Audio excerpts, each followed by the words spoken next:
Maths Olympiad Class 4 Previous Year Question Paper Solving is continued. Question number 25. Question number 25. What will be the perimeter of the given figure? ഇപ്പോൾ perimeter എന്ന് പറഞ്ഞാൽ some of all sides ആണ്. Some of all sides എന്ന് പറഞ്ഞാൽ ഇപ്പോൾ എന്ന് start ചെയ്യുകയാണെങ്കിൽ AB+BC+, CG+, GH+, HI+, IJ+, JF+, JE+, ED+, AD എല്ലാ ലെങ്ത്തിൻ്റെയും സമ്മിനെയാണ് നമ്മൾ പെരിമീറ്റർ പറയുന്നത്. ഔട്ട്സൈഡ് ലെങ്ത്തിൻ്റെ സം പെരിമീറ്റർ. അപ്പോൾ നോക്ക്, നമ്മളിതിനെ ഈ ഇക്വേഷനെ നമ്മളൊന്ന് മാറ്റി എഴുതാണ്. എ ബിനെ ഞാൻ അങ്ങനെ തന്നെ വെച്ചു, എ ബിന്ന് അങ്ങനെ തന്നെ വെച്ചു. ഇത് നോക്ക് BC + CG + GH, BC + CG + GH ഇത്രയും പോർഷനാണ് എനിക്ക് BH എന്ന് എഴുതാം ഇല്ലേ, BH എന്ന് എഴുതാം. അപ്പോൾ ഞാൻ ഇത്രയും പോർഷനെ മാറ്റിയിട്ട് BH എന്ന് എഴുതി. ഇനി HI ഞാൻ അങ്ങനെ തന്നെ എഴുതി, HI തന്നെ എഴുതി, HI തന്നെ എഴുതി. ഇത്രയും പോർഷനെ നമ്മൾ മാറ്റിയിട്ട് ഒന്നായിട്ട് എഴുതി, ഇത്രയും പോർഷനെ മാറ്റിയിട്ട് ഒന്നായിട്ട് എഴുതി, HI എന്ന് എഴുതി. IJ അങ്ങനെ തന്നെ കൊടുത്തു. ഇനി JF അങ്ങനെ തന്നെ കൊടുത്തു. EF അങ്ങനെ തന്നെ കൊടുത്തു. ED AD ഓക്കെ, ബാക്കിയൊക്കെ അങ്ങനെ തന്നെ കൊടുത്തു.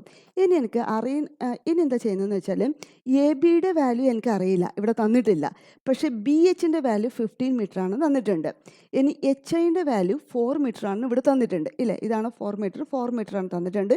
ഇവിടെ BH 15 മീറ്റർ ആണ് തന്നിട്ടുണ്ട്. ഇത് നോക്ക് IJ is also given as 2 metre. അപ്പോൾ 2 മീറ്റർ തന്നിട്ടുണ്ട്. JFൻ്റെ വാല്യൂ തന്നിട്ടില്ല, JF ഞാൻ അങ്ങനെ തന്നെ എഴുതി. EFൻ്റെ വാല്യൂ ഞാൻ ഫൈൻഡ് ഔട്ട് ചെയ്യണം, EFൻ്റെ വാല്യൂ അറിയില്ല, എഴുതി. EDൻ്റെ വാല്യൂ ഫൈൻഡ് ഔട്ട് ചെയ്യണം, EDൻ്റെ വാല്യൂ എഴുതി. ഇനി DA പറഞ്ഞാൽ DA ഓർ AD അത് 2 മീറ്റർ ആണ് തന്നിട്ടുണ്ട്, 2 മീറ്റർ എഴുതി. അപ്പോൾ ഈ അറിയുന്ന വാല്യൂസൊക്കെ ഞാൻ അതിൽ സബ്സ്റ്റിറ്റ്യൂട്ട് ചെയ്തു. ഇനി എനിക്ക് അറിയേണ്ടത് ലെങ്ത് ഓഫ് AB. ഇവിടുന്ന് ഇവിടത്തേക്കുള്ള ഡിസ്റ്റൻസും നിങ്ങൾ നോക്ക്, AB ഇവിടുന്ന് ഇവിടത്തേക്കുള്ള ഡിസ്റ്റൻസും ഇവിടുന്ന് ഇവിടത്തേക്കുള്ള ഡിസ്റ്റൻസും IH. ABയുടെ ഡിസ്റ്റൻസും IHൻ്റെ ഡിസ്റ്റൻസും സെയിം ആണ് ഇല്ലേ, ഒരേപോലെയാണ്, സെയിം റെക്ടാങ്കുലർ പോലെ തന്നെയാണ്. ഇവിടുന്ന് ഇങ്ങനെയാണ് ഷേപ്പ് നോക്കിയാൽ നിങ്ങൾക്ക് മനസ്സിലാവും. അപ്പോൾ ABയുടെ ലെങ്ത്ത് എന്നുള്ളത് IHൻ്റെ ലെങ്ത്ത് ആയിരിക്കും. അപ്പോൾ IHൻ്റെ ലെങ്ത്ത് നമ്മൾക്ക് തന്നിട്ടുണ്ട് 4 മീറ്റർ. അപ്പോൾ നമ്മൾക്ക് ഇവിടെ ABക്ക് പകരം ഇനി എന്ത് എഴുതാം, 4 എന്ന് എഴുതാം, 4 മീറ്ററിൻ്റെ 4 എഴുതാം. അപ്പോൾ ABയുടെ വാല്യൂ നമ്മൾ ഫൈൻഡ് ഔട്ട് ചെയ്തു. ഇനി എനിക്ക് അറിയേണ്ടത് ബാക്കി 3 JF, EF, ED. ഇനി നോക്ക് ലെങ്ത് ഓഫ് BH. ഈ ലെങ്ത് എടുത്തിട്ട് നമ്മൾ ഫൈൻഡ് ഔട്ട് ചെയ്യുന്നത്. ലെങ്ത് ഓഫ് BHനെ എനിക്ക് സ്പ്ലിറ്റ് ചെയ്തിട്ട് BC + CG + GH എന്ന് എഴുതാം, BC + CG + GH. അപ്പോൾ ലെങ്ത് ഓഫ് BH എന്നുള്ളത് 15 മീറ്റർ ആണ്, ഇവിടെ ഓൾറെഡി തന്നിട്ടുണ്ട് 15 മീറ്റർ. BC എന്നുള്ളത് AD ആണ് ഇല്ലേ, BC എന്നുള്ളത് AD ആണ്. ഇത് രണ്ടും ഒരു റെക്ടാങ്കിളിൻ്റെ ഓപ്പോസിറ്റ് സൈഡ് ആയ കാരണം രണ്ടും സെയിം ആയിരിക്കും. അപ്പോൾ BCക്ക് ഓപ്പോസിറ്റ് AD, അതിൻ്റെ ലെങ്ത് തന്നിട്ടുണ്ട് 2 മീറ്റർ എന്നുള്ളത്. അപ്പോൾ BC എന്ന് പറയുന്നത് എന്തായിരിക്കും, 2 മീറ്റർ ആയിരിക്കും. അപ്പോൾ BCൻ്റെ ലെങ്ത് 2 മീറ്റർ എന്ന് എനിക്കിവിടെ കിട്ടി, BCൻ്റെ ലെങ്ത് 2 മീറ്റർ ആയിരിക്കും. ഇനി എനിക്ക് അറിയേണ്ടത് BCൻ്റെ ലെങ്ത് AD ആണ്, ADൻ്റെ ലെങ്ത് 2 മീറ്റർ. ഇനി EF ഇതാണ് EF ഇല്ലേ, EF പറഞ്ഞാൽ CG ഇതാണ് CG ഇല്ലേ, CG ഇതാണ് CG. ഈ CGയുടെ ലെങ്ത് ഈസ് ഈക്വൽ ടു EFൻ്റെ ലെങ്ത് ആയിരിക്കും, കാരണം opposite sides of a rectangle ആണ്. അപ്പോൾ ഇതിൻ്റെ സൈഡും സെയിം ആയിരിക്കും. അപ്പോൾ ഞാനിവിടെ CGനെ മാറ്റിയിട്ട് അവിടെ ഞാൻ EF എഴുതി, കാരണം എനിക്ക് ഇതിൽ EFൻ്റെ ലെങ്ത്താണ് ഫൈൻഡ് ഔട്ട് ചെയ്യേണ്ടത്. CGയുടെ ലെങ്ത്തും EFൻ്റെ ലെങ്ത്തും സെയിം ആണ്. എന്ന് നോക്ക് IJയുടെ ലെങ്ത് ഇവിടെ ഓൾറെഡി 2 മീറ്റർ ആണ് തന്നിട്ടുണ്ട്. അപ്പോൾ അത് ഞാൻ സബ്സ്റ്റിറ്റ്യൂട്ട് ചെയ്ത് കഴിഞ്ഞാൽ EFൻ്റെ ലെങ്ത്ത് എന്നുള്ളത് ADൻ്റെ ലെങ്ത്ത് 2 ആണ്, IJൻ്റെ ലെങ്ത്ത് 2 ആണ്, EFൻ്റെ ലെങ്ത്ത് എനിക്കറിയില്ല, BHൻ്റെ ലെങ്ത്ത് 15 മീറ്റർ ആണ്.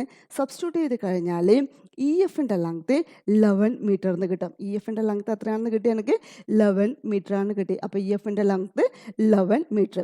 അപ്പോൾ EFൻ്റെ ലെങ്ത്ത് കിട്ടി, ഇത് 15 മീറ്റർ കിട്ടി, ഇത് 4 മീറ്റർ ആണെന്ന് കിട്ടി. അപ്പോൾ എല്ലാ ലെങ്ത്തും എനിക്ക് കിട്ടി. ഇനി length of CE is equal to length of GF ആണ്. ലെങ്ത് ഓഫ് CE ഇനി ഇവിടെ EDൻ്റെ ലെങ്ത് എനിക്ക് ഫൈൻഡ് ഔട്ട് ചെയ്യാനുണ്ട് അത്രേ. അപ്പോൾ ലെങ്ത് ഓഫ് CE ഈ ലെങ്ത് 7 മീറ്റർ ആണെന്ന് തന്നിട്ടുണ്ട്, 7 മീറ്റർ. ഇവിടുന്ന് ഇവിടത്തേക്ക് വരെയുള്ള ലെങ്ത് എനിക്ക് 4 മീറ്റർ ആണെന്ന് അറിയാം ഇല്ലേ. ജിയുടെ ലെങ്ത് 4 മീറ്റർ ആണെന്ന് അറിയാം, കാരണം ഇവിടെ 4 മീറ്റർ തന്നിട്ടുണ്ട് ഇല്ലേ. ഇവിടുന്ന് ടോട്ടൽ ഇവിടുന്ന് ഇവിടത്തേക്ക് വരെയുള്ള ലെങ്ത് 7 മീറ്റർ ആണെന്ന് അറിയാം. അപ്പോൾ ഇത്ര വരെയുള്ള ലെങ്ത് നമുക്ക് ഫൈൻഡ് ഔട്ട് ചെയ്യാം. ഈ ടോട്ടൽ ലെങ്ത് ഈ ലെങ്ത് ഇതാണ് ടോട്ടൽ ലെങ്ത്. അവിടുന്ന് ഈ ലെങ്ത് മൈനസ് ചെയ്ത് കഴിഞ്ഞാൽ എനിക്ക് ഈ ലെങ്ത് കിട്ടുമല്ലോ. അപ്പോൾ ഇവിടുത്തെ ടോട്ടൽ ലെങ്ത് 7 മീറ്റർ ആണ്. ഇവിടുന്ന് ഇവിടെ വരെയുള്ള ലെങ്ത് 4 ആണ്. അപ്പോൾ 7 മൈനസ് 4 ചെയ്ത് കഴിഞ്ഞാൽ ലെങ്ത് ഓഫ് ED കിട്ടിയാൽ 7 മൈനസ് 4 3 മീറ്റർ ആണ് കിട്ടും. ഇനി എല്ലാം സബ്സ്റ്റിറ്റ്യൂട്ട് ചെയ്ത് കഴിഞ്ഞാൽ എല്ലാ സൈഡ്സിൻ്റെയും ലെങ്ത് നമ്മൾ മെഷർ ചെയ്ത് കഴിഞ്ഞാൽ സം എടുത്ത് കഴിഞ്ഞാൽ 44 മീറ്റർ കിട്ടും. അപ്പോൾ the answer is 44. Option B is the answer.